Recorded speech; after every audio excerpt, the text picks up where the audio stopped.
வந்து நிக்கிறோம் பாத்தீங்கன்னா கம்பம் நேதாஜி எதுக்காக அவருடைய சென்றாயன் ஐயா வீடு திறப்புலாவுக்கு சாப்பாடு போகணும். 10 நிமிஷம் லேட் ஆனதுனால எல்லாருமே சாப்பிட்டு முடிச்சிட்டாங்க. இருந்தாலும் நைட்டு சாயங்காலம் சாப்பிட்றப்ப அவங்களுக்கு வந்து கொடுத்துக்கலாம்னு சொல்லியாச்சு. கிட்டத்தட்ட அந்த நேதாஜி நினைவகத்தை 25 வருஷமா வந்து சிறப்பா நடத்திட்டு வர ஐயாவுக்கு நம்ம டியூல் டைம் மாதிரி நல்ல ஆசீர்வாதத்தால அதான் அன்புராஜா மாதிரி அந்த நிறுவனத்தால ஐயா மாதிரி கண்டிப்பா உங்க ஆசீர்வாதம் நிறைவேறும். பெரிய ஆள் ஆயிடுவாரு.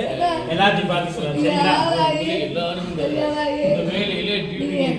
வேலையில சார்பா நாங்க இன்னும் வந்து 100 வருஷம் வந்து நீங்க தொடரணும்ன்றதே எங்களுடைய ஆசைங்க. ரொம்ப நன்றி. ராணி ராயன்பட்டியில அதெல்லாம் வேற வந்து நிக்கிறோம் பாத்தீங்கன்னா